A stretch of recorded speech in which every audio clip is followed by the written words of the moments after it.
All right, I think we can start now. Thank you everyone for joining the transportation public meeting. So today we're going to talk about the Metropolitan Branch Trail project from Blair Rd to Piney Branch section for the 65% design complete. And Charlie, next slide, please. Next slide. Yeah, today's agenda's meeting will be, we're going to talk, first of all, we're going to talk about the overview of WebEx function, and then we're going to introduce the project team and talk a little bit about background about the MPT project, and then a scope and schedule. And then we're going to talk more detail about the selected alignments. And we have some free slides about MP on the street updates, also a question, and at the end, we're going to end it with question and answers for everyone who had a question about this section of the project. And to wrap up. Next slide, please. So we're going to start with the overview for WebEx, and welcome to our virtual public meeting. To begin, we will be reviewing some basic control to help you participate on this platform. Please note, this is an open meeting, and as required by DC code 2578, this meeting is being recorded, and the record will be made available to the public. The video file with both audio and video will be shared on the project team's website and DDOT YouTube channel, youtube.com videos within 7 days after the meeting has ended. This meeting is being live streamed to DDOT Facebook page, facebook.com, d.dc. If you do not wish to have your voice recorded, please do not ask to speak. You may enter any questions or comments in the Q&A, which will be reviewed shortly. If you need any technical support during this meeting, please call 202-997-8354. So please keep in mind this number if you have any technical support during this meeting. And again, the number is 202-997-8354. Next slide, please. Using WebEx audio and video, audio muting, everyone is on mute. You can unmute yourself. We can unmute you during the Q&A and comment period. This helps ensure that meeting runs smoothly and there are no auditory or disturbance during the presentation. To request to speak, you will need to use the raise hand feature. Closed captions. WebEx has automatic system generate closed caption available during the meeting. Click the CC icon in the lower left corner of the window to turn on the closed captions. There are additional settings, so you may adjust the appearance of the caption if needed. Using the WebEx mobile application, click the three-dot icon, scroll down, and select the closed caption option. Make sure the toggle switch is blue. For the video, your video camera is off by default and you will not be able to share video. Next slide, please. Using WebEx for raise hand, if you have a question or comment that you would like to speak up about, please raise your hand. This indicates to the project team that you would like to speak. To virtually raise your hand, click the raise hand icon on the bottom center of the WebEx window.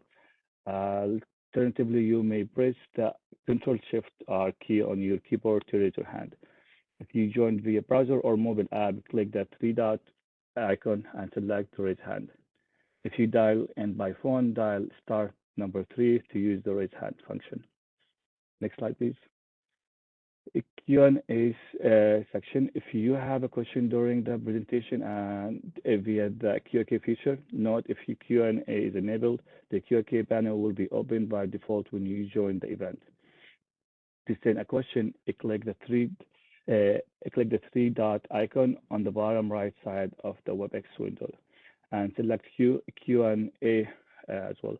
A new panel or window will appear in the Ask field. Select all panelists. Then click the text box to type your question and press the Enter key to send it. If you join via browser or mobile app, click the Q&A or question mark icon to access the Q&A to ask question. If you dialed in by phone, dial *3 to use the raise hand function. This indicates to the project team that you would like to speak and ask a question. Next slide, please. The chat feature on WebEx.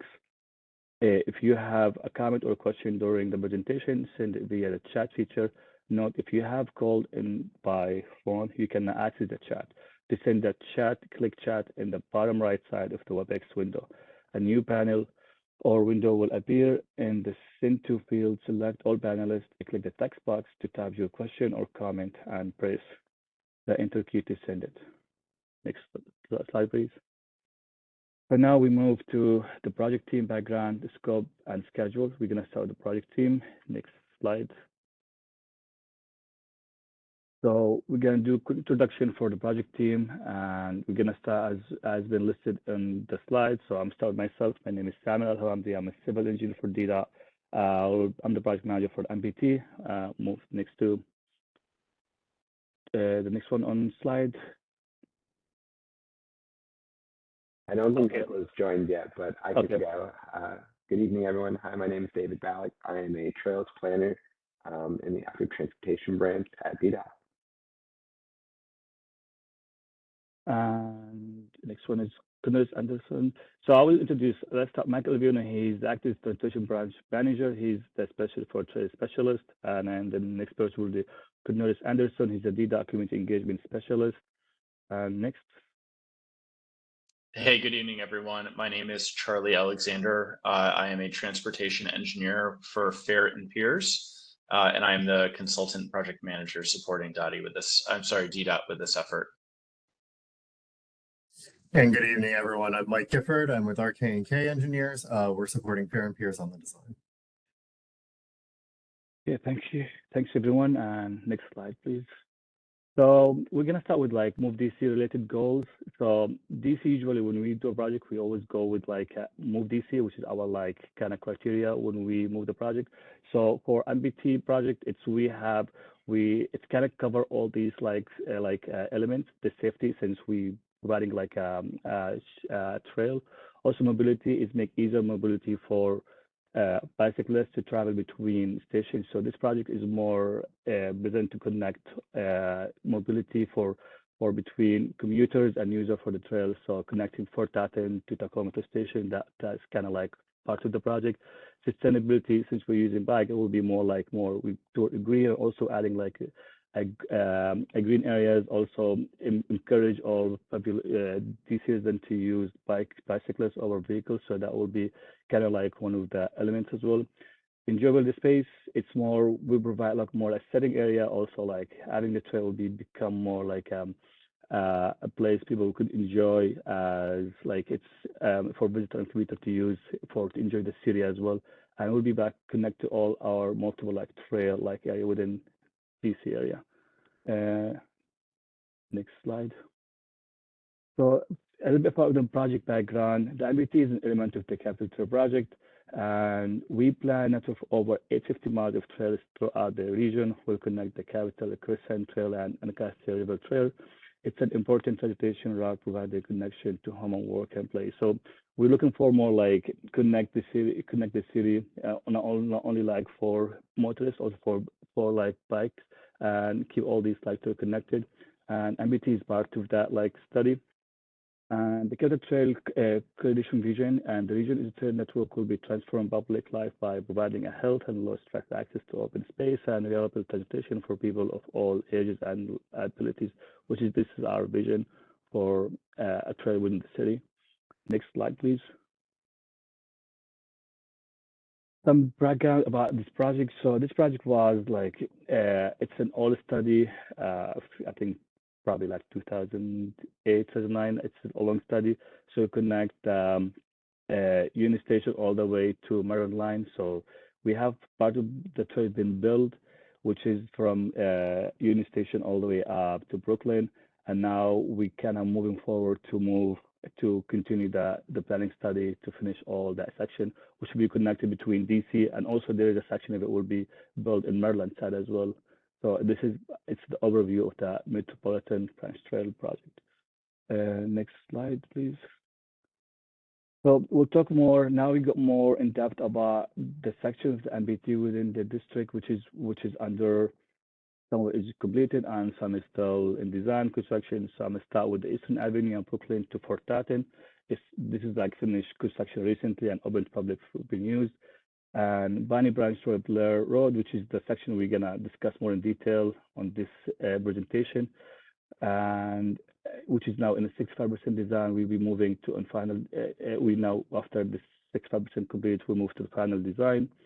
Van Buren Street, this is another segment that's in planning in 2024 to develop and coordinate with Piney Branch Rd to Blair Rd segment.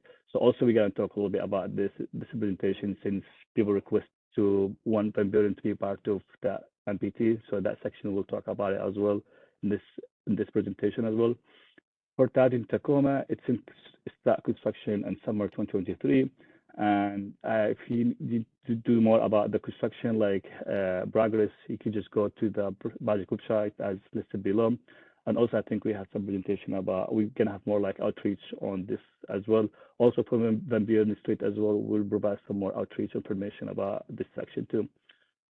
And manor break area of street alignment, future environment analysis between Riggs and Altering Street Northeast began 2024. And the last section is 8th Street Northeast open to public, which is ready to be used. Next section. So now we're gonna move to MPT from Piney Branch to Blair Rd. The project we're gonna start from segment 1, which is along Piney Branch as in the picture, and then we move to segment 2, which is between Piney Branch to Chestnut Street, which is a piece of land we're gonna acquire to connect Piney Branch to Chestnut Street, and then continue on segment 3, which is the Chestnut Street, moving to making right on Spring Place as a segment 4, and going to Cedar Street between the alley that's connected between Spring Place and Cedar Street. So we're gonna go through the alley and to make that route. Also continue on segment 6, which will be started from intersection 4th Street with Cedar and Blair, continue on Butternut, Aspen Street to Whittier. We're gonna stop at Whittier with Blair Rd, where we're gonna connect with the section which is under construction for Takoma at Blair and Whittier. Next slide, please. So project is scheduled for 100% design. So this project started in mid-2021, and we did some alternative analysis. And then based on that, we be able to develop the 30% design, which is to present this with the public. And now we are at the 65% design completed of this project. And the next step will be going to the 100% design.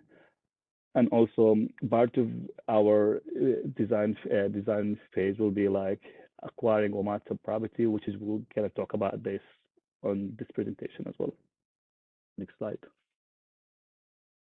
The previous engagement analysis we did, first of all, when the project started in December 2021, we host a public meeting, and we present different alternatives, and we gather some like feedback and comments from public, and we did some online survey, which is we received almost 281 responses on these like alternatives, and also we had some like internal review and external like comments on those like alternatives to make a decision on these alternatives. May 2022 preliminary engineering report. So we had like a report which is that where we did our analysis and go over all these alternatives to see which kind of alternatives will move forward for the design phase. And June 22nd, we had a public meeting which will present recommended alignments, and we received some comments from public and also external internal stakeholders on these preferred alternatives to verify all these likes for all these 6 segments. November 22nd, and we attend some ANC 4B update, and we provide some preliminary design on the project and show these kind of like a 30% design of those alternatives and get more feedback from public in order to help us to move to 65% design. And today we'll talk more about the feedback we received and how we improve from the 30% design to 65% design to meet public needs. Next slide, please. Now we're gonna move to the selected alignments. I'll pass it to my colleague, like Charlie Alexander, the project manager from the consulting side, to go over the selected alignments. Thank you. Great. Thank you, Samer. So excited to be here tonight and to describe these selected alignments in more detail. As Samer indicated, This last segment of the Met Branch Trail has been in planning for a long time and is really the final missing segment of the Met Branch Trail between Union Station and Silver Spring. We think finishing this missing link and the design that we have been developing really will do a lot to advance DDOT's goals for safety, mobility, sustainability, and enjoyable spaces. So Sammer showed the segment by segment map of the Takoma segment of the Met Branch Trail, and we will go in order of those segments from segment 1 at the north to segment 6 at the south. And Mike here and I will do our best to describe each of the segments so that everyone has a reference to the part of the area that we're talking about. So segment 1 is the portion of the project on Piney Branch Road connecting to Eastern Avenue. The selected alignment for this segment is a two-way protected bike lane on the south side of Piney Branch Road going under the CSX and WMATA tracks. It will be 8 feet wide with a buffer, a physical and vertical buffer between the bike lane and traffic on Piney Branch Road. The purpose of this segment is really to connect the Met Branch Trail to the Eastern Avenue segment into Maryland. The two-way bikeway provides that connectivity with the surrounding bike network in a way that's very simple for users, given the ability for two-way travel in the bikeway on Piney Branch Road. And what it also does is makes it so that everyone crossing Piney Branch Road is able to do so at the traffic light at Eastern Avenue. At the west, the Piney Branch Road segment connects to an off-street segment that will connect into Chestnut Street, and Mike will describe this segment. Thank you, Charlie. Yeah, as Charlie mentioned, this next segment connects into segment 1. There's a bit of a turn there from Piney Branch Road onto segment 2 here, the connection between Chestnut and Piney Branch Road. Of course, we will still have the existing bike lane that's going eastbound on Piney Branch 2, so all the facilities do connect at the spot. For there, we have, for this segment, we're providing largely a 12-foot path. So a wider path than even is provided for the on-road segment for along Piney Branch. This will come up what is currently an existing slope that is an unabandoned, or not abandoned, but unused WMATA properties. So we have splitter islands at each end of the trails, both at the north end and the south end, where we connect into the adjacent roads.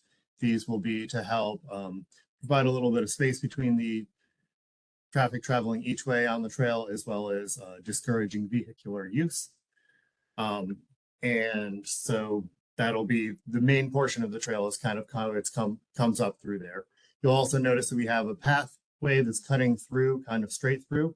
This is going to be a pedestrian path that has steps in it to allow a shorter straight line path for pedestrians who may be using the trail. The path will also include a rail for anybody who would like to walk their bike up or down this segment of the path. Moving on to the next slide, we wanted to make sure that we showed you what the planting was going to look like through here. Since this is currently unused property, we really wanted to make this feel a little bit more like a park and kind of create a comprehensive planting plan through here. So you'll see we have a number of shrubs and bushes that are proposed, some ground cover as well. But the biggest thing on here is that we will be increasing the number of trees as well. So with the construction of our path, we will actually have to be removing 3 trees in this segment, but we are then going to turn around and plant 18 trees through here, which should really help the canopy, the feel of the area, and also work towards DDOT's canopy coverage goals. As mentioned, this is one of the segments too that is required. Charlie, can we go back? That's currently on WMATA property. So we will be acquiring these properties from WMATA for use for the trail. As Sammer mentioned, that's something that's currently in process and moving forward.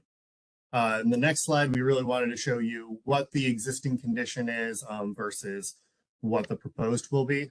So this is a cross section that's coming through the site. What you see in the dashed line is where the existing slope is, an existing ground cover. So there's currently a really steep slope that's out there that's really pushed up kind of towards the edge of Piney Branch. And it actually mountains up a little bit and then comes back down before we get to Chestnut. We're cutting into that slope significantly to provide a much flatter path. You probably saw in the previous slides, our maximum slope for this path is 3.75%, which is much lower than the 5% that is required for ADA compliance. So we're really trying to provide a gentle slope and path for bikes and all users to come up or down to help with their ability to get through this area that is currently so steep. And with that, Charlie, I'll pass it on to you for Chestnut Street. Very good, thank you. So the segment 3 on Chestnut Street connects from the top of segment 2, the off-street segment that Mike just described, to Spring Place. Currently, this is a local or residential street that carries relatively low traffic volumes, and it's a relatively short segment of street. The street itself dead ends at the WMATA tracks. The selected alignment for this segment is a neighborhood bikeway. A neighborhood bikeway is a street with low traffic volumes and low traffic speeds, where bicyclists share the space with vehicles.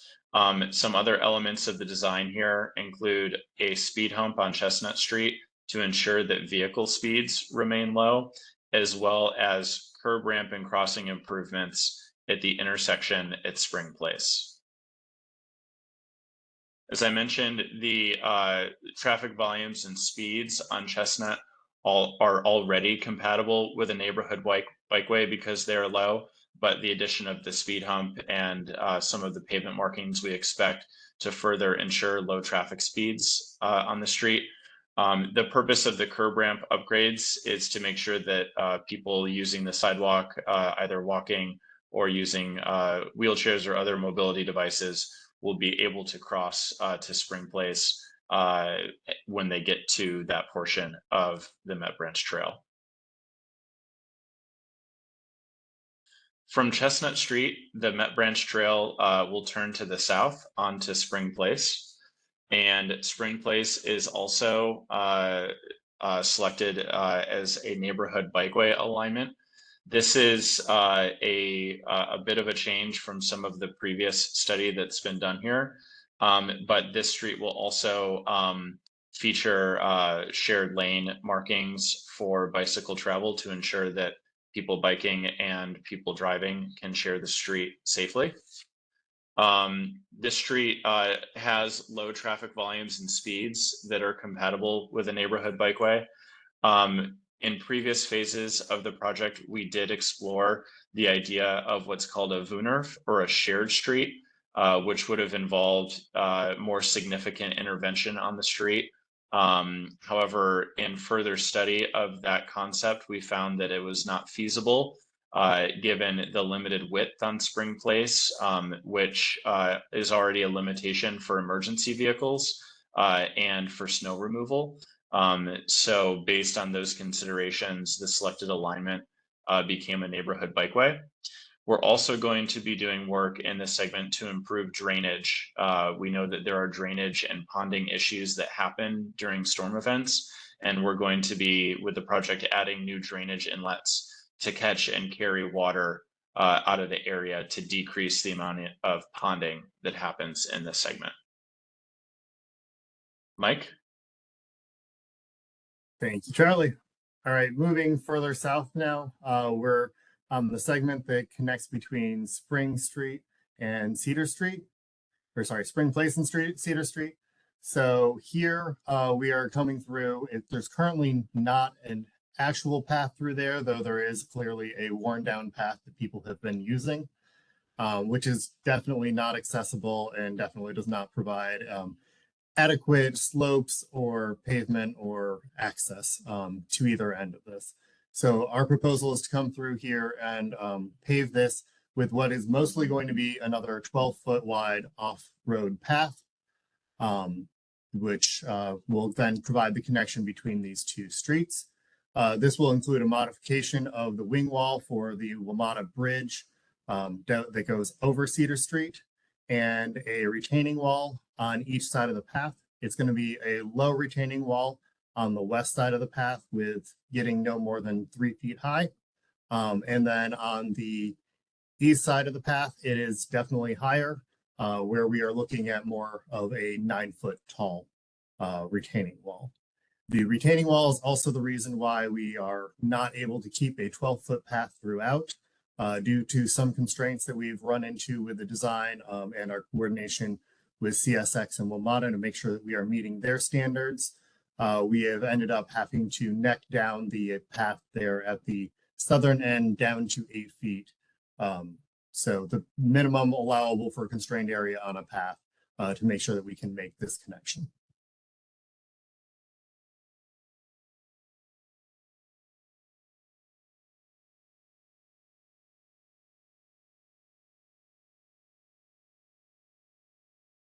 Mike, still there? Yep, still here. Forgot I had a Yeah. second slide. That's okay.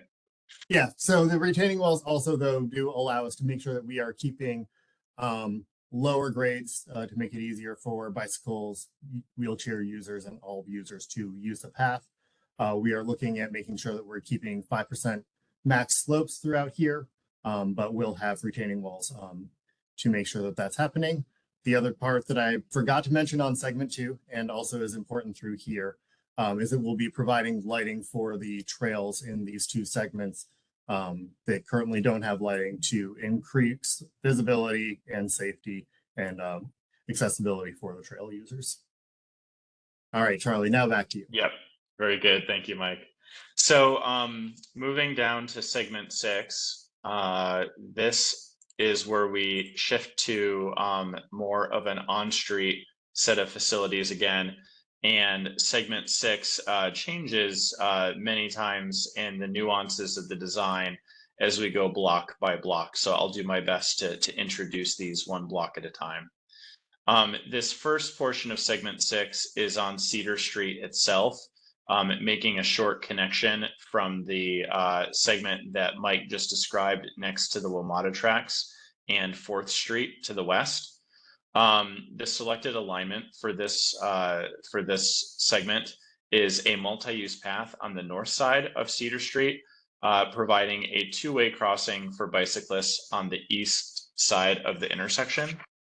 The way that this segment will actually be constructed based on what you can see here is that we will actually be modifying the sidewalk and curb line on the north side of the street to extend the curb further south and widen the sidewalk into a multi-use path on the north side. To do that, we will be modifying the lane alignments on Cedar Street to create that space for the sidewalk. But the overall lane configurations at the Blair and 4th and Cedar intersection will be the same. So we expect the traffic conditions not to be affected by the change here. So again, a 2-way multi-use path on the north side with a bike crossing across Cedar connecting to 4th Street Northwest. Moving to the south, this is the segment of 4th Street between Cedar Street and Butternut Street. In this image, north is to the right. So if you can familiarize yourself with that orientation. This segment currently has a 1-way protected bike lane on the east side of the street. The selected alignment is to upgrade that 1-way protected bike lane into a 2-way protected bike lane on the east side of 4th Street between Cedar and Butternut Street. And the segment here of 4th Street will look and function very similarly to how it does today, with the exception of the conversion of the bike facility from a one-way facility to a 2-way protected bike lane. The next block to the south is the block of 4th Street between Butternut Street and Aspen Street. The bike facility in the selected alignment continues to be a two-way protected bike lane on the east side of 4th Street. The major change associated with accommodating the two-way protected bike lane in this segment is the conversion of 4th Street from two-way or travel, both directions of travel, into a one-way street southbound. So continuing the one-way southbound travel pattern from the block to the north. And in doing so, traffic analysis has indicated that the ability to drive with reasonable convenience through the area is maintained, but we also are able to maintain more on-street parking with this alignment, which is was a significant factor in its selection. And then the last block here on 4th Street between Aspen Street and Whittier Street is the continuance of the two-way protected bike lane on 4th Street. And also the conversion from two-way to one-way travel on 4th Street. In this block, the width of the street itself is narrower south of Aspen. So to accommodate the two-way protected bike lane in this segment requires the repurposing of on-street parking spaces. And in doing so, 12 parking spaces on the east side of 4th Street are removed as a part of the project. So for these on-street segments or on-street portions of segment 6, we've heard feedback through our previous public meetings and public process of the importance of providing those protected bike lanes on 4th Street to provide high levels of comfort and safety for all people using the street and traveling on the Branch Trail. And as I mentioned, the reconfiguration and addition of the protected bike lanes on 4th Street does require the two-way to one-way conversion of 4th Street for the 2 blocks between Butternut and Whittier Street. So last portion of the project segments here on Whittier Street, and Mike, I'll let you wrap us up here.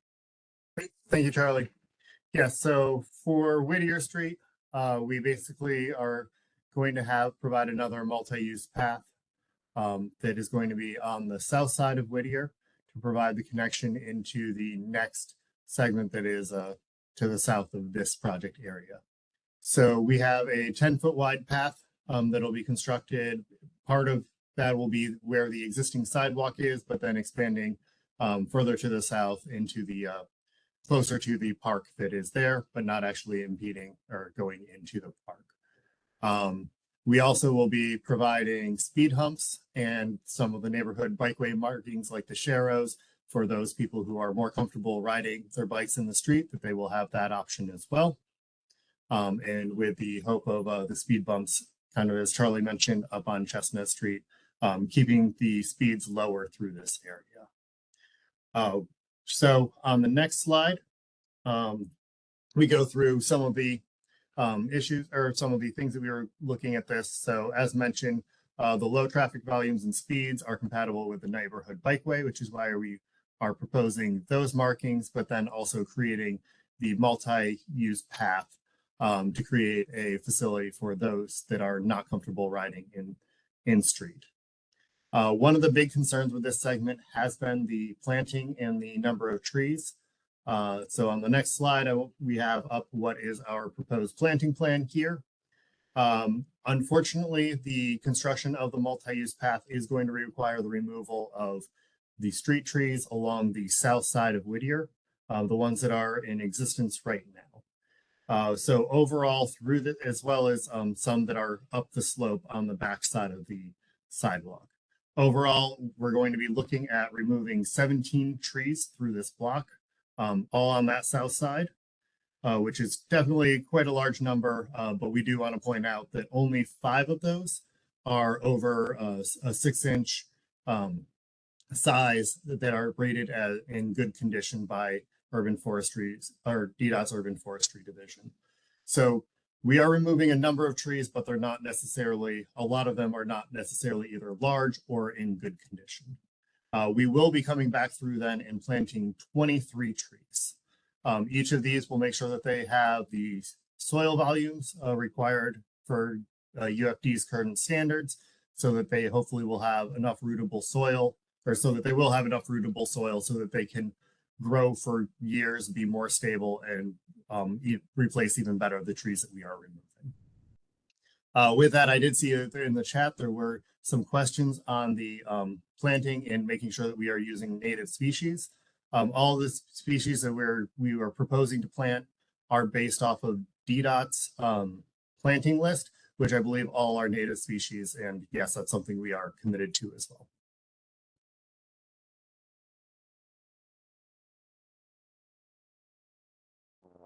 Take it from here. Thanks, Mike. So for Van Buren Street, this project is actually being conducted separately from the Met Branch Trail project, but we're working on a similar timeline so the two projects can be constructed and connected during the same time period. So this piece will include Van Buren Street from Blair Road to 5th Street, and will also include 4th Street between Van Buren and Whittier. So this connection along Van Buren Street, I saw there was a question in chat, is one that has been requested from the community, and beyond just connecting from the Takoma Rec Center, it will also provide a signalized crossing for cyclists and pedestrians across Blair Road. So we're currently considering multiple alternatives. We are looking at potentially a two-way protected bike lane on the north side or on the south side, and also considering a protected contraflow bike lane here. So as you can see on the timeline, we're currently conducting traffic analysis to better understand potential impacts, including potentially converting Van Buren Street between Blair Road and 3rd Street to a one-way traffic flow. So we will have more details to present when we return to ANC 4B in the spring, present these alternatives, and then we can move forward with the plan to construct in 2025, along with the to align with a similar timeline as a part of this larger MBT project. And so with that, I'll turn it back over to Samuel. Thank you, David. Thanks, Mike and Charlie, for detailed explanation for the project. And now we move to wrap up section. Now, if you have now we're gonna go over the question in the next slide. But before we go, that we do the wrap up, which is we could if we have more questions, if we didn't get a chance to go over all your questions here, you could send it to the metropolitanbranchtrail@dc.gov. And if you know more updates about studies or any plans or previous study we did, or 30% design, or any related information about this project or Van Buren as well, or the MBT focus, the one under construction, you could go to metropolitanbranchtrail.com as well. This is cover all the sections there with all supported documents or record we have since we started the MBT project. The next step will be for this section of the MBT. We're gonna look moving forward to complete the final, which is 100% design. And then between the 100% design, we're gonna move to plan, complete the project by finalize the plan, the specification, and estate package, which that include any support, any permit, or any project right of way, which is what we discussed here about the WMATA acquiring the land between Piney Branch and Chestnut, and also some easement we need on the alley between 3-4 Cedar and Spring Place. So those kind be part of the BSME package. So it's another time of period we need to provide the package. And the next step, also after that, we have to do the complete procurement and funding obligation. So once we receive all the support document and permitting we need, we have a phase called procurement and funding obligation. So this we request for fund to move to construction, and then advertising and bidding, and then the final step, which will be the pre-construction and construction phase, once we'll be on the ground. So this is all the next step will be happening from now till completion, till construction, I mean. Yep. Next slide, please. So I'm just going to give a quick reminder about asking questions. We start with the raise hand feature, which is click the raise hand icon on the bottom center of the WebEx window. Alternatively, you may press Ctrl+Shift+R key on your keyboard to raise your hand. And if you join through the browser or mobile app, click 3 dots. If you dial by phone, dial star number 3. Next slide, please. And for if you want to send a question, please click the 3D dot icon on the bottom right side of the WebEx windows and select Q&A. A new banner or window will appear in the Ask field and select all panelists. Click the text box to type your question and press the Enter key to send it. If you join via browser or mobile app, click the Q&A or question mark icon to access the Q&A to ask a question. If you dial by phone, dial star number 3 to use the raise hand function. This indicates to the project team that you would like to speak and ask a question. And I see a lot of questions already in the chat and on the Q&A section, so we could go over. We start with the questions on the Q&A, and then we move to the chat to get all the questions covered. The first question, I think Michael Alvino answered this. Will you retain the westbound protected bike lane on Piney Branch as you add a narrow two-way segment on the east side? I think Michael Alvino said yes, the westbound protected bike lane on Piney Branch Road Northwest will be preserved and unaffected by this project. The next question is, in segment 2, the Taberson design do not show a drinking water fountain, bench, or restroom. Please bury a drinking and wastewater pipe. When you construct this portion, we can start with the freezing resistance drinking fountain and then find funding for a public restroom. So this one personally, I need to go back with the design team and also DDOT to figure out where the one we install this to the project, or has to be a third party. I know, Mike Alvino, do you know anything about this since you're managing the trails with DDOT? Yes. Or thanks, Samer. Sure. Yeah, this is something that we can follow up on regarding the public water fountains and bathrooms. It is not something that DDOT has done on any other projects or provided public drinking fountains or bathrooms on trails or in other public spaces. So it's not something that we can commit to, but we can certainly follow up and get a response to that. Okay, thank you. And I think the next question, the same thing, I think, is talk about the park. It needs drinking a fountain and public restroom. I think that's follow up for the same question. So Michael answered that. Next question, please include a very large wayfinding signage in this segment that many dogs' legs will lead to trail user making a wrong turns unless it's very clear. Actually, we use those signs as well for, as we the previous section. I think we will be using those signs as well. If Michael, do you want to comment on this, or this is for this question, or you have any more detail, or that's because we use those signage for all segments of MBT. Yes. So the Met Branch Trail has specific wayfinding signage branding. It's a green and white, a little red and some color. So those signs will be included in this project, and we can provide some graphics of what those look like, so that you'll be able to see and get a chance to comment on those wayfinding signs as well. But yes, that's something that we're very aware of, the number of turns in this project for trail users, and looking to have a good, strong wayfinding plan. Thank you. The next question is, what distance is covered by neighborhood bikeways? Was hoping the MBT extension would avoid charge. I think Mike Alvino also answered this question. Roughly is 0.14 miles of the section that will be neighborhood bikeways, and the overall project is roughly 0.75 miles. And the next question is, can you please add a mid-black ADA curb ramp on the 4th so that disabled user can get to the healthy care facilities and not being blocked by the TPL? So that's something we could look into, and maybe we could share with our ADA staff in DDOT to see if it's feasible to add. So we'll follow up with this question as after we communicate with our ADA representative in DDOT if that's feasible in this section to add. And the next question, I'm confused by the Van Buren separation. Is VB getting PBL at the same time as Ford? The Van Buren is already one way in the segment, just opposite direction. No, David, do you want to answer this question? Is that... Yeah, so we haven't selected an alternative just yet. Samer, could you read the rest of the question again? I'm sure. I'm confused by the Van Buren separation. Is the Van Buren getting a PBL at the same time as Ford? and Van Buren is already one way in this segment, just opposite directions.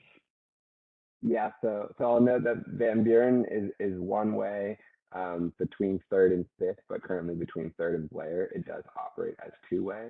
And then, as I said, yeah, we haven't selected preferred alternative yet, but the timeline is meant to match the timeline of 4th and the rest of the project. Okay, next, so this, I would add to David, this project just started, so probably we have more outreach and more coordination with public about Van Buren. We talk about a little bit about this section because last meeting we have some question about Van Buren and if he part of the project, but if we're gonna have like more outreach and get more detail about Van Buren for that, but this is more focusing on the MBT from Piney Branch to Blair. But if you need more detail, David will be the project manager for this section and he could get more detail in the future. And the next question is motion detectors. So lighting doesn't have to be on all nights long. So that one I will follow up with the DDOT street light team, see how these like operate, because that's something we could take as a comment and we could look into it in our performing with plan design, see how this motion detector works and how we could implement. I think DDOT have some new guidelines change for street lights. So I need to double check with this and see how this can implement on this project. Hey, Samer, can I add just one thing to Yeah, that sure. really quickly? So when we've been designing the lighting for segment two is the trail segment connecting Chestnut Street to Piney Branch Road, as well as segment 5, which is the connection from Spring Place to Cedar Street. So when we've been designing the lighting for those segments, we're selecting among different DDOT standard fixtures, and specifically one that casts its light in a downward direction so that it illuminates the trail, but doesn't cast a lot of lighting horizontally into adjacent properties. So I think you're right. Yeah, we will look into the question of motion detection. At the same time, we're doing what we can through the design already to keep the light focused where we want it, without casting beyond the trail, or at least minimizing the extent to which it does so. All right, thanks, Charlie. The next question is, can you provide more detail of the Blair/Cedar intersection? Road with pump out, etc. There is already routinely double parking for businesses in the intersection and north side of the Cedar where the bike path is proposed to cross, and wondering how these conflict points and visibility will be affected by the narrowing, because this intersection is a nightmare for pedestrians already. Mike, if you'd like to, or Charlie, do you have any about that question, or Mike? About the narrowing, the parking on Blair and Cedar, Blair? Yeah, I'm just trying to refresh my memory at Cedar and Blair, because I don't believe that there is parking allowed on the north side of Cedar currently. Michael or Samer, can you confirm that for me? Yeah, that's correct. Currently, the rightmost lane is supposed to be a right turn only lane on westbound to go up Blair. Okay. Charlie, it might be helpful if we pull up the plan for Yeah. that area as we talk through it. Great suggestion. Thank you. So here we go. So actually the lane configurations in this segment, on the north side will be the same in terms of a westbound right turn lane, a westbound through lane, and a westbound left turn lane. By shifting the curb out in this segment, one of the things that we do is actually create the opportunity for additional on-street parking to be added in the area underneath the WMATA structure, to the extent that there's any vehicles that are stopping in the lanes currently on Cedar Street. I would hope that putting the parking spaces here on Cedar will help alleviate some of the issue by giving them a space for that activity still proximate to the businesses on Cedar Street.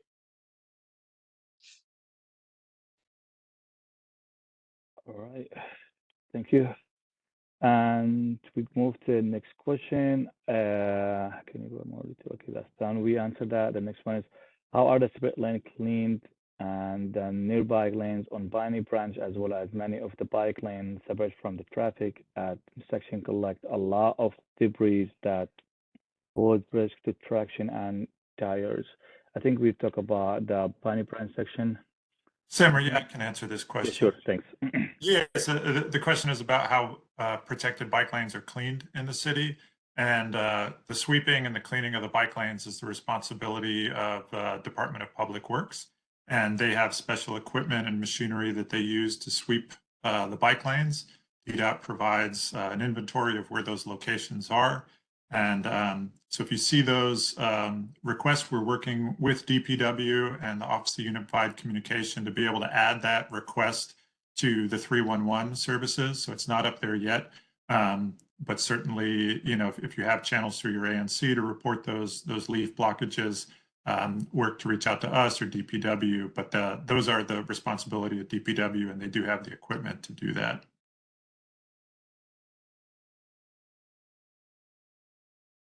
All right, next question is, Greater Washington published an article on April 26, 23 that recommended routing the north part of this segment east of the tracks instead of the west of the tracks. I did not see in this article and have any considered it could be allegedly be fully protected / separated, simpler for wayfinding and avoid taking WMATA land. I had a chance to see the article, but if you want to be able to share this article with us, we're happy to look at it and see what's in it. But yeah. Next question: can you explain what will happen to McDonald's Place Northeast at the New Hampshire Avenue Northeast? Thanks. This is about the section under construction. So we're planning to add to install signal at the intersection, and also we go from First Street all the way to McDonald's. That will be the trail going through to the signal at the new signal will be constructed on South Dakota within McDonald's within New Hampshire. That will be the section under construction right now. I think I'll move to the raise hand because we already had, so we into the meeting, we could go over this. We start with Ivan. Would you mind unmute Ivan and see what's his question? Let me see if I could do it. Can you unmute Ivan? Yeah, I'm just working to get there. Evan, yes. Okay, Evan, I'm taking you off mute now. Oh, maybe I don't have the... I think the host will do it. Yeah, Did the host, can you unmute Evan?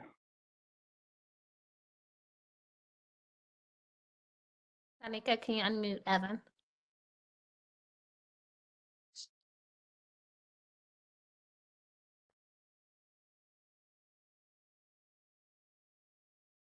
I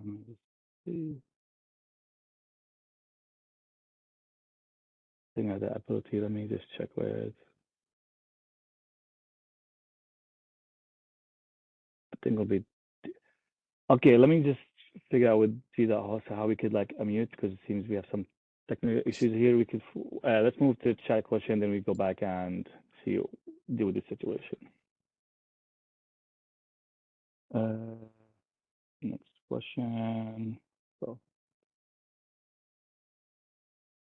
we go with like what is the WNURF on the map? I think that wasn't 30% design. I think we removed the WNURFs due to the safety concern about some safety for the width of the spring place. We just moved the WNURF from the design. And then Sarah, before you go on with that, Charlie, do you want to give a quick synopsis of what a WNURF is? Yeah. So this question pertains to segment 4, I believe. Let me just go there really quickly. Yep, here we go. Spring place.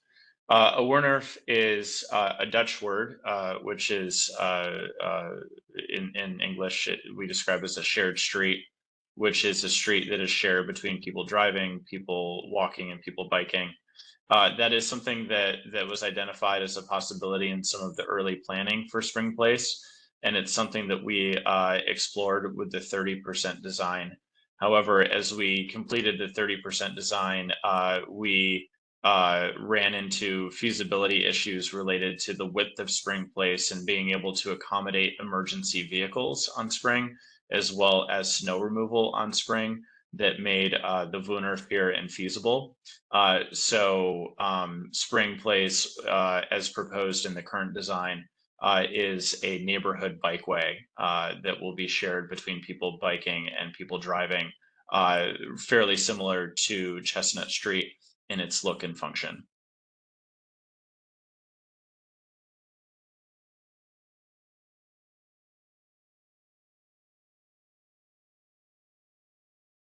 Thanks, Charlie.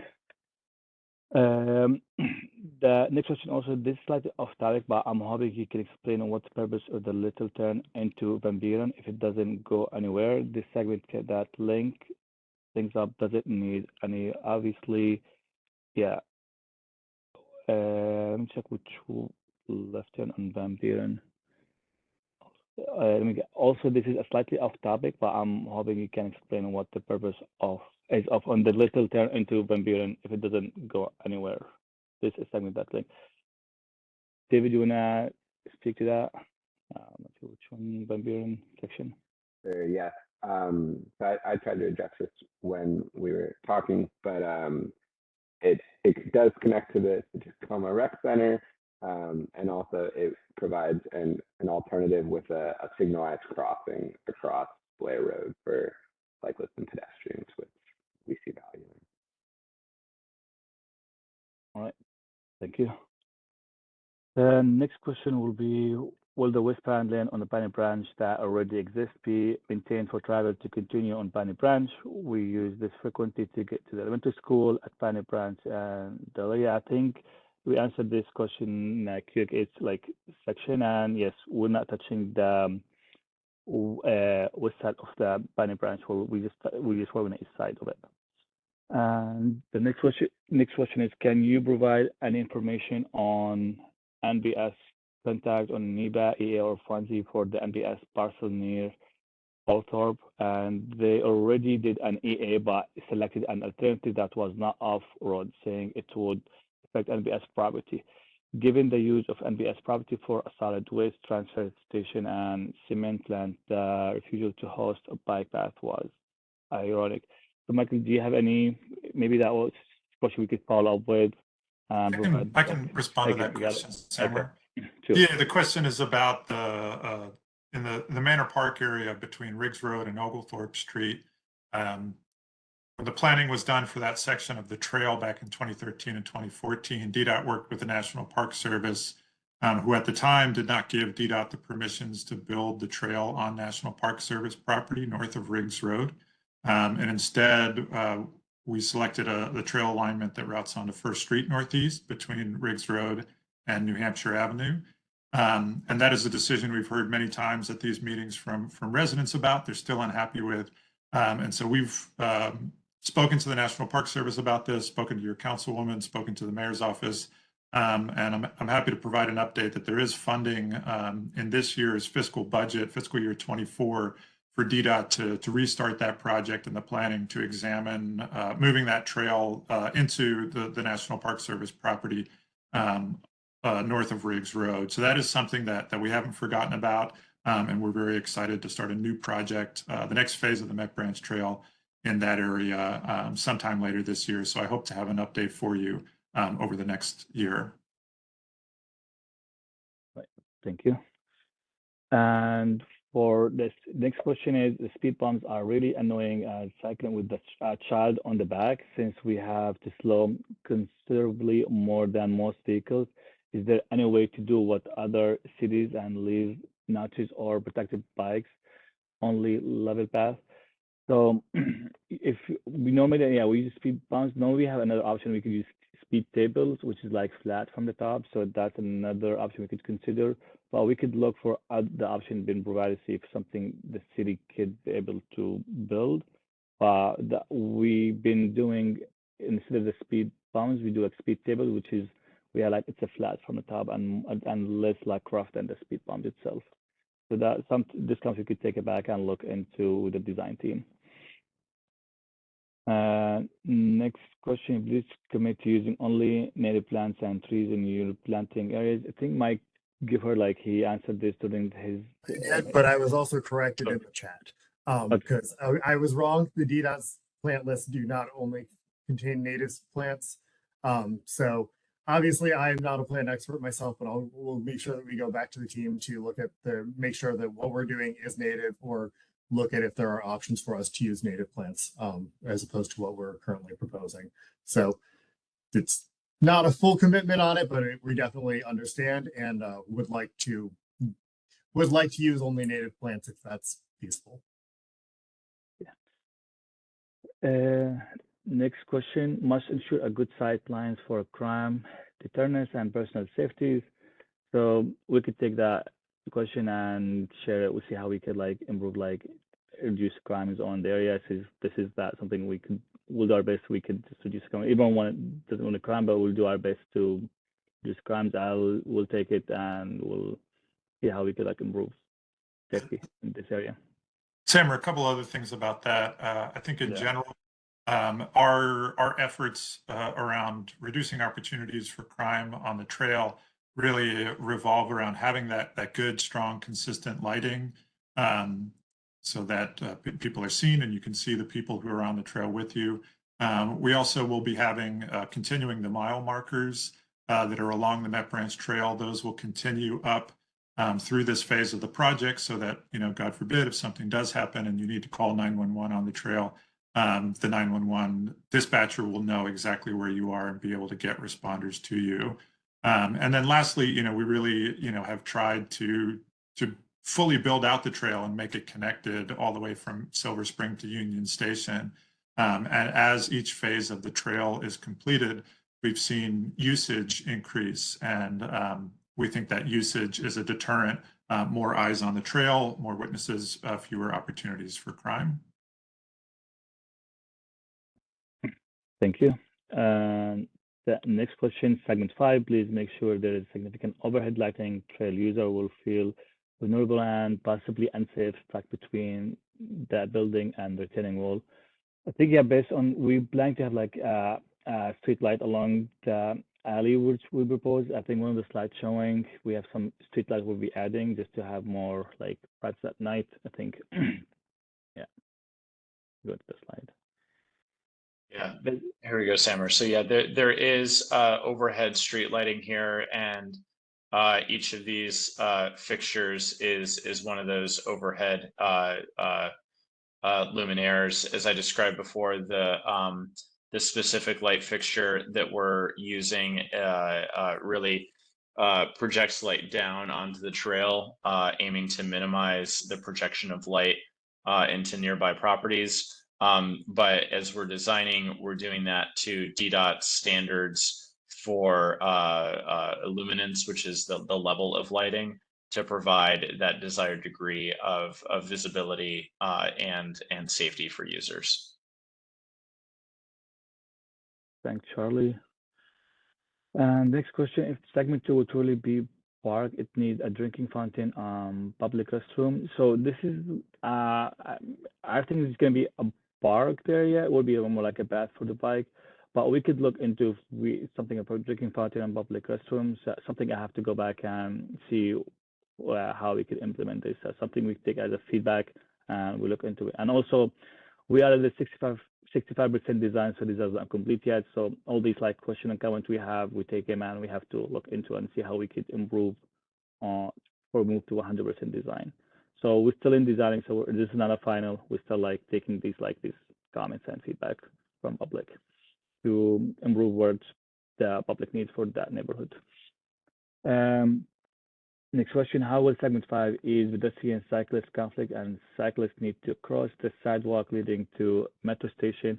As cyclist, most of the time when I'm leaving the metro station, I'd prefer to cross out of the north end of the metro lot anyway, since that would directly connect to the MBT going north towards Silver Spring, rather than having detour through an area which almost always has considerably foot traffic.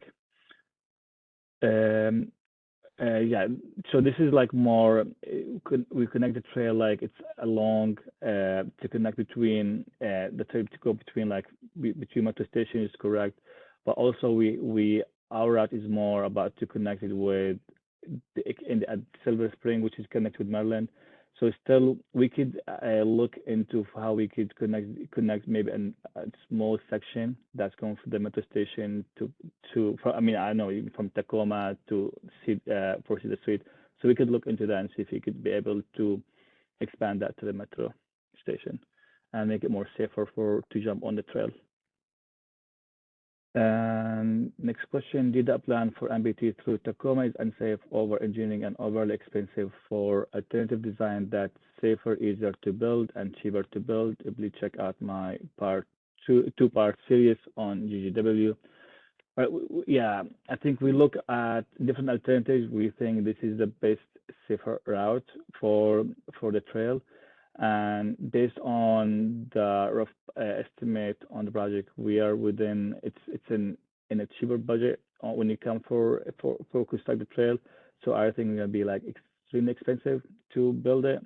But we could look new study and we could compare between our like cost for this section comparing to the other one, and we take this comment and look into it. Are you folks experienced in wayfinding with this twisting route? Seems like it will need many signs. So, well, we still like in the 65% design, and we still like doing our evaluation, see how we could distribute the signage along the trail, and we try to do our best to add signage as needed, just to direct all bikers along to find their way on the trail. And we could look into that as well and see how we could improve signage if it's not like needed. And also, you could look at the plans, the 65% design, and we're happy to get more feedback, not only from presentation. You can send more comments on midbranchtrail@dc.gov and to get more to see exactly where you're looking for more signage. So we still, like I said, we still at 65% design, so we're still doing the work. We're not done yet in design. What would be the total width of the Cedar Street segment be? So do you mind if you go to slide, Charlie, thanks, just to confirm that. Width will be about 12 feet width for Cedar will be 12 feet, the width of, yeah. So through this segment, most of the trail is 12 feet wide, with the pinch point at the south end being cutting down to 8 feet. Though I wasn't sure if this question was actually for the new sidewalk width for along Cedar Street. I don't have what the existing sidewalk is in front of me, but we're expanding the sidewalk by 10 feet by taking what is currently that outside travel lane. And Mike, just one addition on that is that the sidewalk where it currently exists in this segment is pretty cluttered with different utility boxes and signal poles and light poles. So that 10 feet is 10 feet clear of any obstructions in addition to what exists there today. All right. Thank you. For segment 6, southbound Blair Rd traffic turning into Cedar have the right of way at the same time pedestrian crossing Cedar have the right of way. This currently leads to scary conflicts where turning cars building up significant speed and do not necessarily stop for pedestrian crossing. Can a pedestrian and cycle cross get time to cross when distance of car is not allowed? Charlie, can you just go to that question? I'm just, I think from design perspective, Mike, or yeah, this is something we can look into, whether or not there's a way of separating vehicles from pedestrians in time with the signals operations, or if there's a way of reducing the exposure or the turning speed, so that the crossing distance or the speed of turning vehicles. We can look into this. I will say that this being a 5-leg intersection, it is a very complex signal operation here, but we can explore whether changes to the phasing are possible, the signal phasing, that is. okay. Thanks, Charlie. The next question, will the parking be altered to slant? I think you're referring to the 4th Street section. I'm not sure that's the parking area you're looking for, or maybe I think because we do like more broader parking on east and west side of 4th Street, because we have limited, we're gonna keep the width for, because we're converting that 4th Street to one way. So we try to accommodate like the two-way protected bike lane and broader parking for both sides and west and east side of 4th Street. And I'm not sure if you talk about Cedar, which is we're not encouraged to have parking near the metro station. That's why we have like hatching there. I'm not sure I've answered your question here, but if you have if you be more detail about that, so we can understand which section you talk about when it comes to parking be altered to slant. Next question, will the west side parking spot from Butternut to Whittier be changed to, okay, this here the question, to slant spaces to enable more spaces since half of the parking space will be eliminated? Like I said before, we can have a limited space, like width between Butternut and Whittier, so we prefer to keep parallel parking on both sides. But can you just confirm that slide? Just to make sure we answer that question for Judy. Yeah, this is the block of 4th Street between, so let me just do both, from Butternut to Aspen and then from Aspen to Whittier. So the block from Butternut to Aspen Street gets converted from a two-way street to a one-way street. And the reason for that conversion is that we're able to accommodate the two-way protected bike lane while also providing parking on both sides of the street. So the total amount of parking in this block is comparable to what exists in that block today. The block to the south from Aspen to Whittier Street, the actual curb to curb dimensions here are much smaller. So with that one-way conversion, we're only able to accommodate the parallel parking on the west side of the street. And that involves the removal of the parking on the east side of the street, about 12 spaces removed. All of the on-street parking on 4th Street south of Butternut with this project will be parallel spaces. None of it will be angled parking. Thank you. And the next question, what happened on the east side of Blair with proposed Blair Trail on Sandy Spring and Maple? I think that's for the previous section, which is under construction now. So we're gonna have the west side will be the shared path, the trail, and the east side, I think currently we have a sidewalk, so nothing will change on the east side. We'll keep the sidewalk, but we'll be adding just the trail on the west side of Sandy Spring and connected with Maple. That's the end of the project. Once we hit Spring Place, this is the end of that section.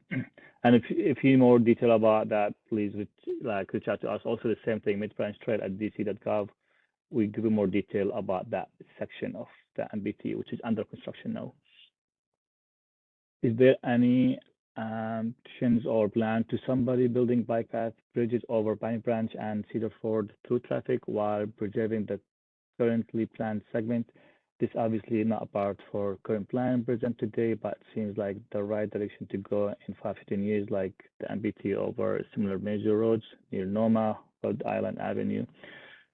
I'm not sure, I'm not aware of that, but I'm not sure there's anything, studies or any future plan about the segment. I don't know, Michael, if there is something you guys think about from the planning perspective on this segment. Yeah, I'll say, in the original Met Branch Trail, the question is about sort of the future vision of the Met Branch Trail in this area over Piney Branch Road. There was a proposal for a bridge over Piney Branch in this area. We did look at this initially when we started this project to see if that was really something realistic that we could pursue. And we did run into some challenges, particularly there's limited right-of-way on the north side of Piney Branch to land a bridge and then, have bicyclists proceed north or ramp back down to Piney Branch and then go back up Eastern Avenue into Maryland. So it's not something really that we're considering as part of future plans. Okay, thanks, Michael. The next question, why are we choosing Whittier over Van Buren? So this is not what we're choosing over. We selecting the two options because we have some opinion people want to use Whittier or Van Buren, so we decide to use both routes. So we're actually we let the bicyclists have the option to use Van Buren over Whittier Street. So it's not a choosing, we're using both routes as part of MBT. Hey, Sam, may I add on just a little bit about some of the previous public comment for those segments? Sure, thanks. I think we've heard two pieces of information from community members in the past. One is a desire as much as possible to make as much of the Met Branch Trail look and feel like a trail. And that has really driven the idea of the off-street multi-use path in the segment of Whittier Street between 4th and Blair Road, since that is park property and owned by the district. It's something that we can create that trail experience on. So that was a strong desire heard through previous phases and public input. And then I think as Sam or maybe David mentioned before, we've also heard from community members a desire to have an option to cross Blair Road at the signal at Van Buren Street. So as Sammer indicated, it's not an either or, it's a both and really replying to the previous community preferences and questions about aligning the Met Branch Trail. Thanks, Charlie. Next question is there any possibility to extend the off-street path to circle entire park to allow easy connection to the school, playground, and pool? So, we could look into that and see how we could, with the design team, see how we could work it out and see if something is possible and feasible to do. So it's something we could look into, and maybe we could get your response for this question. Once we prepare all the response, we need to look into these responses. Next question is, DDOT list are not all native species.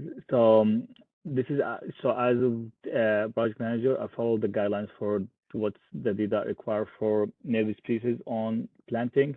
But I could bring this question to urban forestry within DDOT, see if something we could make it happen. But I'll leave it. I'll bring it to internally, and we can discuss if something we could change. But we follow the guidelines of when it comes to plantings and see what's the best we could add or plants in this section. Agree with James Werner, but let's please focus on Riggs Bridge first. I think Mike, you want to answer to this, or do you have anything to add to that? I think this is only. Yeah, this is in reference to the bridge over Piney Branch, as well as that question earlier about the area down by Riggs Road. And so I think the question or the comment is requesting a bridge over Riggs Road. And that's something that we can look at in the scope of that new project with the National Park Service that we discussed earlier between Riggs Road and Oglethorpe Street Northeast. Thanks, Michael. North side of Van Buren has houses and parking. Best to use the south side of the bike trail already along direct land. So again, we said we given options, so Van Buren or Whittier. So that's what Charlie mentioned earlier. So I think we kept the two options to be used. So we didn't limit it for Whittier. We did Van Buren as well. So we let the bikers decide which route to take as connected trail. I strongly support the bike lane on Van Buren and would recommend taking across to Piney Branch with a goal of supporting safe travel to the school between Van Buren and Sheridan, but also GEC and over by Walter Reed. We'll already see a ton of students and parents using those routes, and it would only increase if it wasn't so exposed to aggressive commute and traffic. Thank you for your feedback. We'll look into and see if we could look into that as well in our future projects or planning. It would be helpful to see an overview map of each discussed section. So this is it's more like it's presentation for a summary of it. But if you would like, we have the set of plans, and if you have a chance to look at it, and feel free to give us more detail and more feedback on the design, So we're happy to get more feedback and comments on this project. But we have limited with time and slides. We try to have as much as we can to cover, but we have almost 200 pages of sheets of design. Feel free to look into it and give us more detail. If you have more explanation, feel free to reach out to us as well to give you more explanation for what exactly you're looking for. If this is being done at Van Buren, what is the purpose of Whittier section? The Van Buren alignment make much sense, and we unclose 17 streets. The reason why we use we use Whittier over Van Buren because it's more, I think, more wider street, and we have more umbrella-like view than Van Buren, also for biker to use. And I think it's we felt this is the best option, but since the public recommended to do Van Buren, we use Van Buren as a second option. Can you clarify how the trail crosses Blair Road to continue the south? Which can you clarify how the trail crosses Blair Road to continue south? So this is the connection between the one under construction and the one under design. So like I said, we have the Van Buren and Whittier section. So if we're gonna create like a ramp coming from Blair, going to Whittier, and same thing from Van Buren, we're creating like we'll be at the signalized intersection between Van Buren and Blair Road. We have like there is like we're gonna build like a trail on the east side of Blair Road, which connect to Sandy Spring, go up to Maple. So Sandy Spring to Maple, and also from Blair, if there is like a left turn movement, we create a ramp going to Whittier, also from Van Buren.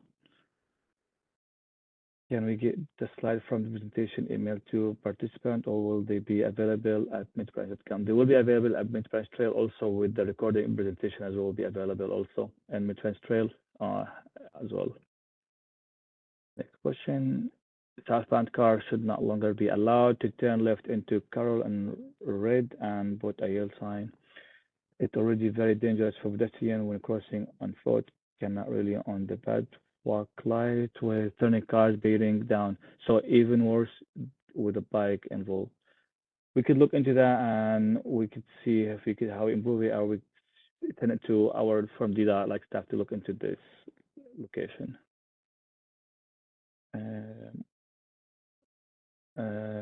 Next one, can the map be made available? Yes, we can make available on midbranchtrail.com. Appreciate that you have left so much time for a question. Okay, cannot understand. Sorry about that. It's English, my second language, so I'll apologize for that. So I just apologize for not understand. I could refer to some of my colleagues if you want to do that. Sorry, my apology. Is there a virtual viewing bike option where we could virtually ride the entirety of the project?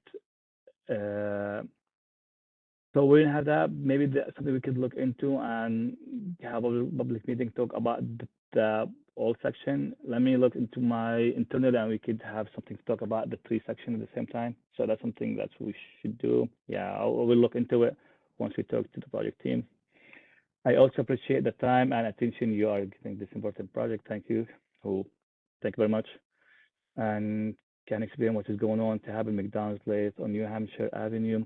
So like I said, we're gonna have a signal, a full signal at New Hampshire Avenue and McDonald's, and it's gonna stay a one-way traffic lane, and will be like a counterflow for bike lane on McDonald's, and will be a full signal constructed. Hopefully, you will have it be done next spring. This is my hope to be constructed. And I will be the project manager as well for construction for these sections too. If you feel, shoot me an email or mbteam@dc.com as well, .gov, and I'll give you more detail about this section of the signal installation and what we're doing exactly there. Yeah, sorry. Sam, please slow down. It's very difficult to hear your responses. I'm really sorry again. So I'll slow down. I talk about public safety crime issue for this segment beyond additional lighting.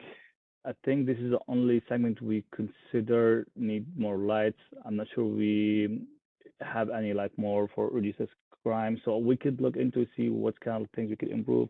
But I cannot promise for this. But I think the only segment I think we need to add lights for between the alley, which is going to be dark. Next segment, and please let us know a question. Or what will be done to make all users feel safe using the trail? Usually for safety purposes, we do street lights, maybe traffic cameras. This the things that will be practice, but I'll double check and see what other options we could to make the trail safer. But normally we do what the District of Columbia like been using street light cameras. This is the best we could use. I'm not sure, Mike, Alvina, have we used any things else other than that for improved safety? Yeah, I think those are the main things that we've used is really, focusing on street light, the emergency response, and encouraging usage of the trail, enhances safety. I'll say the other thing that we have here in the District of Columbia is the Trail Rangers program, which is a fund, a grant given by DDOT to the Washington Area Bicyclist Association for trail rangers. And these are hired people who are out on the trails 7 days a week. They're doing not only light maintenance, cleaning up overgrown vegetation, picking up small items of trash. They're also calling in maintenance items so that we're getting to them, broken streetlights, broken signs, so that we can keep the upkeep and it really looks like a taken care of area. But they're also just a presence on the trail. If you get a flat tire, you might run into them, and they're there to help you patch that tire so you can move on, or if you're having some kind of issue. So there's always should be those people on the trail looking to help out. Thanks, Michael. The question: if DDOT moves forward with this design, predict that it will be lead to a death of cyclists, and DDOT will be sued for building unsafe design. There is a much easier way to build the MBT through Takoma here. And please, if you think that's way, please send us word exact detail. Maybe you could look into what your option is, and I'm happy to review and look what's make the trail more safer. And just give what your point of view, and we could look into it, and we could see how we could improve. Agree, especially right to Van Buren versus Whittier. This is still about Van Buren Whittier. So like I said, we provided two options. So we let cyclists decide which route they're gonna choose. So we're having both routes, and it's all on the cyclist of deciding which option they want to use. Can you stop sharing the slide and we can speak better? The problem, I tried to talk to DDOT host about unmute. It seems for technical reasons not working. So my apologies. I tried to chat, but it's not working. So please, if you, I don't have the ability to unmute anyone, and it's on DDOT host, and there's some tech issues I have here, so I cannot be able to do. My apologies about that. I'm really sorry. I can unmute everyone here. I'm more user, but I'm not a tech support here. So, and if you really need to answer the question, please feel free to chat. And also, if we need to meet, I'm always actually in Takoma area full time for the construction site. If you would like to meet sometime, I'm happy to meet and we could discuss. And even you could come to the field office. We could go over your questions for both sections, either one. I'm full time on Takoma area. I want to support that. The next question is, I want to support the utilizers as many off-street segments as possible to maintain this as trail. It's unfortunate to see proposal to downgrade MBT to on-street route and set the project back years, like those above. Mike, do you know? I'm not sure I answered that question. I want to support the utilizers of as many off-street segments. Because we have limited space here, so off-street will be the best option to go for. So, and as you know, Blair Rd or Fourth Street, we have limited space in DDOT, so that's the best we could do here. And next question is, no, there's no parking on the north side of Cedar. Yes. Thank you, Judy. We'll look into that. It's supposed to be is the key word here. Next thing, secondly, one comment. We had to fight for 15 years to get its connection, and so many people still get lost there. Thank you for your comment. We could look into that, see how we could improve that. And next, delivery truck and some passenger vehicle that currently, there are delivery trucks and some passenger vehicle that currently use the right turn lane for parking. Yeah, if you could provide more detail about which section of that we could look into this. I think that came up when we were discussing the Cedar Street right turn lane. Yeah. And the sidewalk area there. Okay. Okay, we could look into that and see if we could improve that segment, but let's look for the turning movement on that section, turning move curve in that section. We could see how we could improve that as well. Thank you for your feedback. People need somewhere to pick up Metro riders.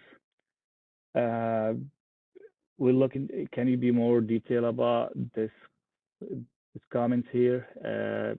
Since it's very, like, we need more detail just to know where exactly you're looking for, which metro. Is it Takoma metro station or where exactly? Thank you. And maybe this, yeah, if you give us more detail about that.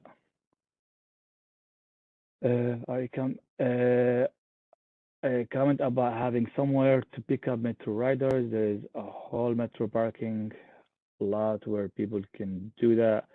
So probably we could coordinate with Umata and see how we could work this out to do that. So this is more Umata. We could defer that comment to them.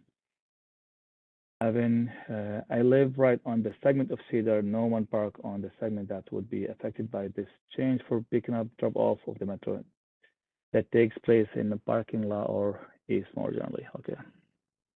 Thanks, Evan. Okay, you can terrace Takoma parking. Have soon. Okay. Yeah, so I mentioned this before. I can't be able to unmute. I have some tech problem here. We cannot be able to unmute people. My apology about that. Effort to make computer narrower than it's by person. Okay. I'm told by any effort to make Van Buren any narrower than it is. My personal preference is to make Van Buren two-way again from Eastern to Georgia. This would be relieve traffic pressure on Aspen and Cedar with speed hump and stop signs by the rec center to ensure safety, but take a pressure off Aspen, which is a nightmare. Thank you for coming to look this feedback and see how we could look into this comment.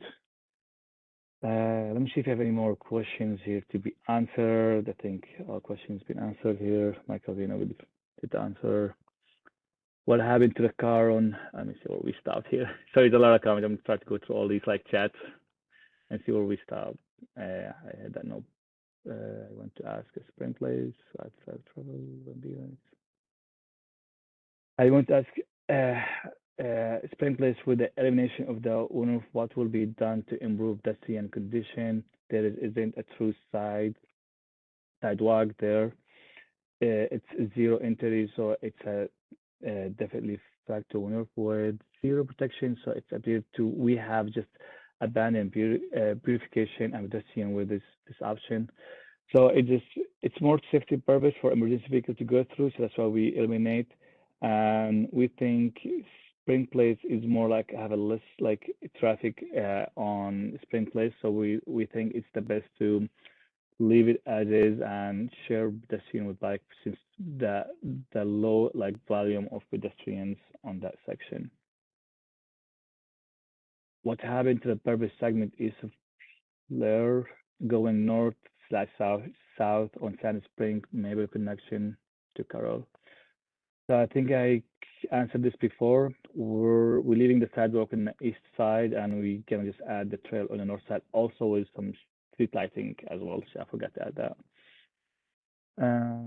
Next thing, I heard that no bearing will be eliminated on fourth between Butternut and Aspen. Is my understanding correct? There's no bearing will be eliminated on fourth. Yes, yeah, that's correct. Next question, what happens to a car parking on Whittier between 4th and 3rd? I think this is gonna be what happens to car parking on Whittier between 4th. There's no changes to the Yes, parking yes. on Whittier. It's going to remain as it is today. Thanks, Mike. Unfortunately, I only managed to join the meeting. Can we get a copy of the presentation? Yeah, the presentation will be posted on metropolitanbranch.com website and as well as the recording. The problem is it with a speed bump. It's with how you build them. I have been to other cities and bike over them smoothly. Here is the usual to sharp and warped. The problem is in the speed bumps. So I mentioned before, we usually the other option we use speed tables. This is the other option we could use as instead of the speed bump, it's less smoother, and we could look see what other city could provide for traffic calming elements.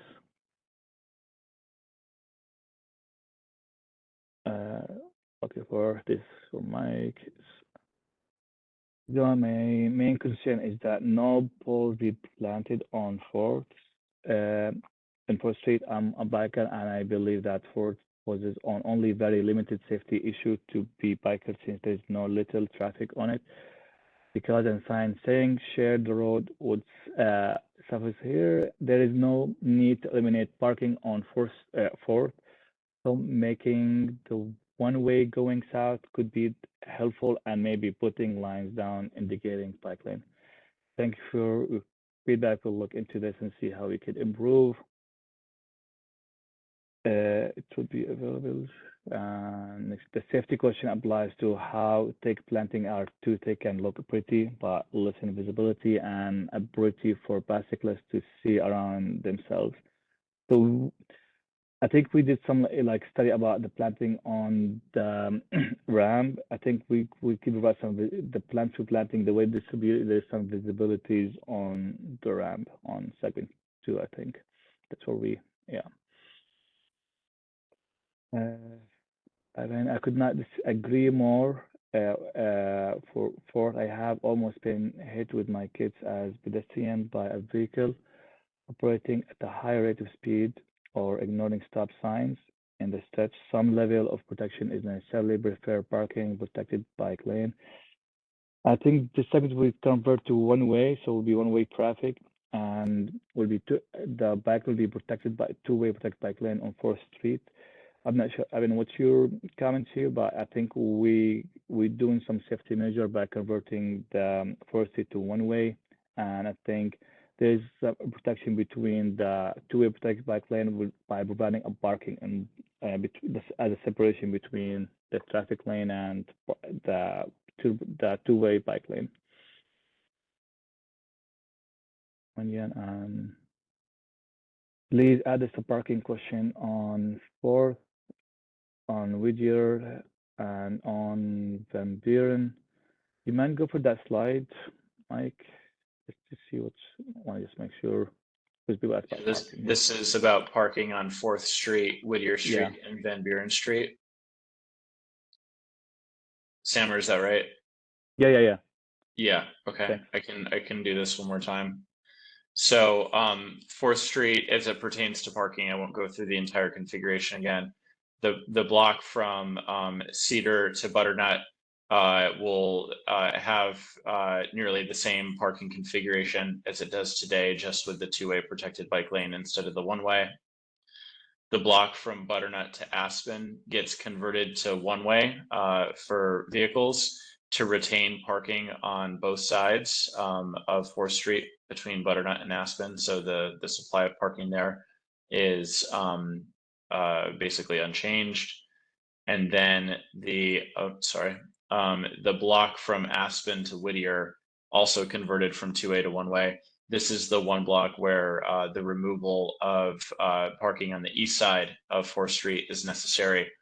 12 spaces being removed to accommodate the two-way protected bike lane. On Whittier Street, the parking on both sides of the street remains, which is how it exists today. So same amount of parking on Whittier Street between 3rd and 4th. And David, I think, correct me if I misspeak here, but Van Buren Street is still in the alternatives analysis phase. So any changes or impacts to parking would be brought forward and discussed and evaluated with community members through the public process and technical process for Van Buren Street. Yeah, that's right, Charlie. Thanks. Yep. Right now, go back to the chat. I think this is the only section I'm seeing some questions here.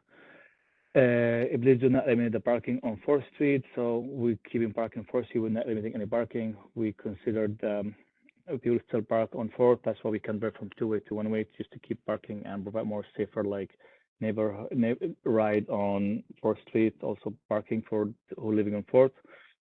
Again, where will be those 12 cars, spot B, and will parking be eliminated on Whittier or on Van Buren? Whittier, I think we're not limiting any parking, as correct me, David, I think we limit any parking in Van Buren, but this is still the project start on Van Buren, so I think we have anything to talk about Van Buren, this project started, so there's more information to provide about parking for this. But Whittier, we're not limiting any parking. If this responds to the question about previously designed bike path north of Aspen, is Blair Sandy Spring Maple? Previously designed bike, okay. For Aspen, we will be off the street, and then we're gonna cross from Aspen, making left in Aspen, and we'll be off the street as well along Sandy Spring, and we stop at the end of Sandy Spring. There will be a ramp coming down at the end of Sandy Spring going to Maple, and then this is the end of that segment. So there is no more addition of once you get to Maple Street. But we'll be from Aspen all the way up to Sandy Spring will be off the street segment. Why is the Whittier Street section necessarily in addition to the Van Buren section? Van Buren makes much more sense, crossing Blair and 3rd Street. Whittier extremely dangerous, and we like that 17th Street along Whittier. So I know, Joe, we talked this several times. I know we're discussed this several times about this segment. I know you're always against this segment, but we had like some other people prefer Whittier over Van Buren, so we have to keep the options for all bicyclists to use. And like we said, we're removing trees, but we're adding new trees to the segment. So it's not like we're losing a tree, we're not planting, we plant more trees on this segment. And if you would like to meet sometime, because we need to discuss, actually, yeah, that's something we need to discuss about with your section. I think we talked about it several times in person, and I'm happy to talk with you again and see what you're like concerned about, not agree with your section. Why not test how much traffic there is on 4th before emitting parking? We're not limiting parking on 4th Street. We keeping the parking on 4th Street. Thanks for the outreach, guys. I apply for ability to respond calmly and professionally to all comments. The comment about the signal at Van Buren makes it sound like people would be expect to cross Blair with that signal if they use the Whittier of the street path. Is this the plan? Yes, in Whittier there will be a signal, so we'll be just crossing with a signal, but also we're taking a lane on Blair Road, so the crossing will be shorter than like crossing 2 lanes, crossing 1 lane on Blair Road to Whittier, and same thing with Van Buren. Secondary, Chris question, this is a presentation like info on how trail user will cross the Blair at either Van Buren and Whittier. So because, yeah, my apology about this, Gordon, because these two separate segments, and we're happy to talk about how the connection between crossing from Blair Road to Van Buren and Whittier, because that's the cutoff between two sections. But we're having like from Blair to Whittier, there will be a ramp coming from, once we finish the construction of Metropolitan Branch on Blair Road, we'll have a opening ramp going to Whittier, and we'll be going on the street and then off on Whittier. From Van Buren will be from the signal, and that segment is still just started, so there is no design complete yet. We're still on preliminary design for Van Buren. So we still like the two section. The Van Buren is not like ready for. It's still in preliminary design. Are the actual plan are 200 sheets on the website? It should be. I'm not sure exact number, but yeah, that will be the full 65% design will be the full set with all segments, which with the pavement, landscaping, planting, signage, drainage design. All that will be all the 200 pages, probably more. Just take a look, see which section you have comments on. We're happy to put more detail about those like section you interested on and you have more feedback. This presentation is more like a summary for the 65 plan sheet, the full design, the full set for design. If you have more questions about those, just feel free to look at them and give us more comment. It just we limit with like I said, we limit with time. But if you have more comments, feel free to look to the plans and the studies. It's all uploaded to the project website, and feel free to reach out. We just tell here we just give like an update about where we're starting in design, and we're not finished. We're still doing some work to 100% design. Thank you.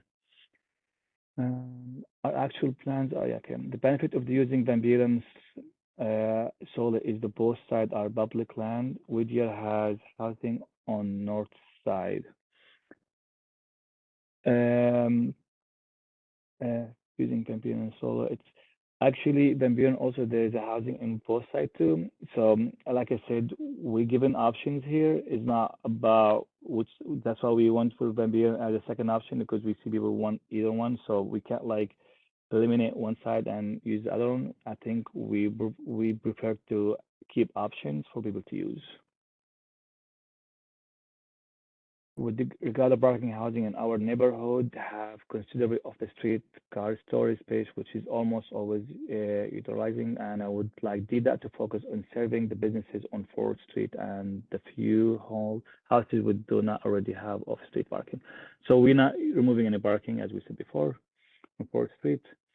For the speed bump, more can be added to the south of Whittier. It's desired it's be good to have bike lane without limiting the parking. Yeah, we're keeping speed tables and we're not limiting parking. Looked at the recent design is full roll plot and 2D document. I assume 6 design will go up short. Yes, I will double check if we haven't uploaded. We'll upload them. We upload the 65% design just to make sure it's already there. That's something I'll confirm. We haven't uploaded for the 65% design. Well, what is happening with the trail after it crosses Blair? Is there still a Sandy Spring Maple section? There is no Sandy Spring Maple. It's Sandy Spring. There is no Maple section. The project ends at Sandy Spring for that section.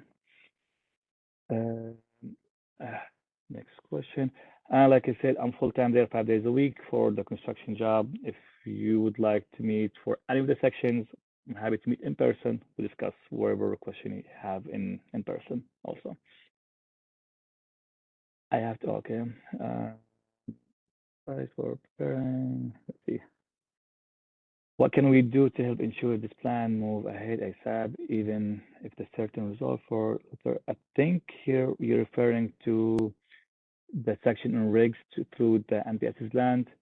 So Mike, do you have anything? We could look into that and we could just come back and see how we could move this forward. If something you want to add, Mike or Michael, or is it fine? No, yeah, I think in general, the question about, how you can move things forward. As always, for any projects, work with your ANC commissioner, work with your council member, and certainly letters to us. Send your comments to us, metbranchtrail@dc.gov, or to the executive and the mayor's office. Thanks. Next question. I do not see a trail ranger much on MBT. I rode recently on the Anacostia branch and I saw the every day there. So if you could submit your request, do you know the number to submit request, Michael, or is just how we? I don't know. I'm not sure how the trail ranger manage did that. I would defer this to Michael Aldino. Is this something? Yeah, I don't know of a number. I can put in their website. They have a dashboard of all the places that they go. So they do handle the whole city. So they're not just on the Met Branch Trail, but they are certainly on the Met Branch Trail a lot, as well as the other trails in the city.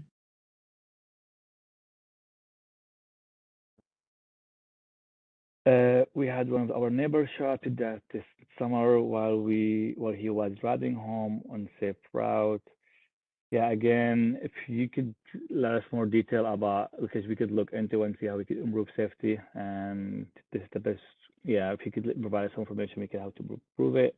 So if you could more detail about which section or area you talk about here. Thanks for your good work. Thank you. And the south side of Whittier has substantial hill. South side of Van Buren, it's flat. I'm not sure what is intended for the bike that long along Whittier. Might seem like a major design issue. And also, it's an option, and we will have option in the life, and I think we're gonna keep the two options as they will to choose which route they want to take when they use the trail.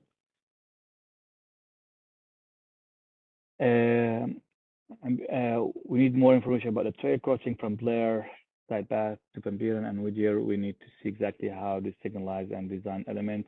So like I said before, the two section, it's at the cutoff between the two section, actually three sections. Van Buren is still in the preliminary design, so you'll hear more detail about Van Buren crossing from Blair. And Whittier, like I said, there's a ramp coming in to Whittier. So this is the section how we're gonna cross from Blair. Next one. The water pattern restroom issues also essential. We have significant usage of our trail water jug this year and trail. So this is something we could look into and see how we could provide these services along the trail. I think that's something I'm not aware of, and I'm happy you brought up in this presentation. We could look into in our project and see if there's a third party would provide these along this trail we build across the city, actually, not only for MBT. I didn't understand the answer to question asked about the purpose segment east of Blair, north of Aspen using Sandy Spring. Please answer this again. Yes, for coming from Blair Road, because we're gonna we're taking lane going north in Blair, so the tow will be off the street. We're taking a lane off, so it will be like two-way traffic lane, and will be like a lane. It will be like building like off-street trail, making right on Aspen off-street. We're expanding that sidewalk to 10 feet share path. We crossed on Sandy Spring and Aspen off-street along the west side on Sandy Spring. And once we get into Sandy Spring, we have a ramp. Will be get off on that ramp to Maple, and then we'll be on street. I did not. Okay. I bought this in a QA about construction and removal of the lane of Blair Road, push cars to the third, and we need a speed table across one section of the construction to ensure the safety for user of cooling fluid, Takoma, rec, and playground. Yeah, we having speed bumps on Whittier, which will be speed tables.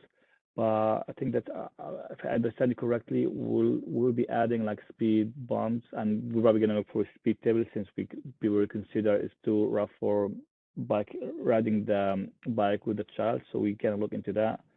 But I think yeah. Sam, sorry, I think the question is about 3rd Street as an alternate.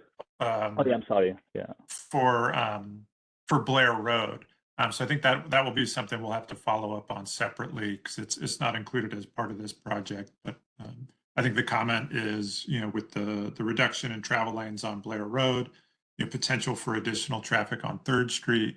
They're requesting additional traffic calming on 3rd Street. Oh, I'm sorry, I misunderstood the question. Thanks, Michael, for correcting me. I'm sorry. No problem.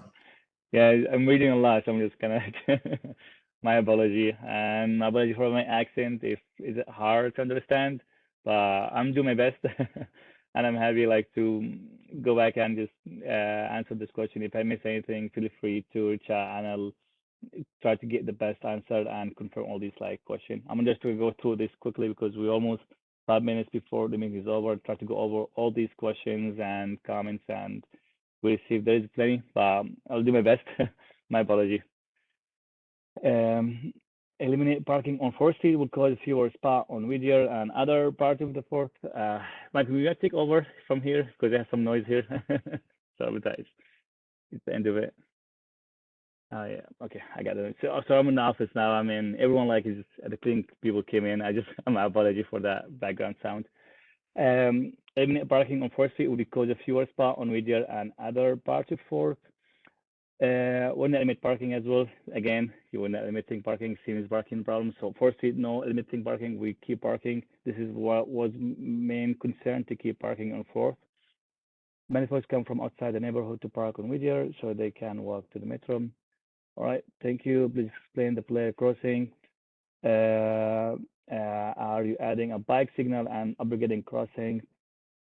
Where they on Blair Rd? Yeah, we'll have like a crossing along Blair Rd on this segment. And also, if you add for the section under construction, please reach out to me, and I can give you more detail about what we're planning to do, because now we are in construction. So if you need to know, please reach out and let me know. And we're gonna have a public meeting to talk about the construction progress. And also there is the project website. We do a weekly progress report on the work we were doing. Now we are at Riggs and first place. We already put the first layer of the trail on Riggs Road. So if you guys want to take a look, it's there already. And we're moving up to New Hampshire and McDonald's and soon. Now, get more detail here. Maybe people from Sheridan Park with residential sticker can park on neighborhood. Understand, Sam. Thank you for everyone for QK friends. MBT will work hard to drink water from. We'll look into that. Promise for adding restroom and drink water. I'm not sure. We'll see how we could handle this. I have 2 minutes between 3rd Street and 4th. DBR has both sides of the street, southwest of the flat, great for bike. And spring from Aspen to Carroll. Maybe she's overstressed, overused. Yeah, maybe she's overstressed, overused. Mass adding a bike trail without major changes is simply not possible. Yeah, I understand. I received that in the previous section about Maple Street and how people, but the bit I think in my opinion, let's wait till the trail is complete for that section. Now we're construction. If we think something we can improve on Maple, we could go back and reevaluate and see if we can improve the safety there. So we still do that. We're still here. We're not going anywhere. If something we can improve on Maple. I just want to end it here because it's almost like 7:59. I'm sorry I have a lot of noise. Do you want to continue? And I think I want to end it here. And we can go over those comments, and we could just go back and see this. But if you have some time, if you could look into Title 6, which would do that to ensure everyone had the best service, he would do that. If you could be able to scan that code and give your feedback at the presentation. And my apology from my low tone or not understanding. If you have more questions, please feel free to chat to us. And thank you for everyone for attending. Have a good night. Thank you. Thanks.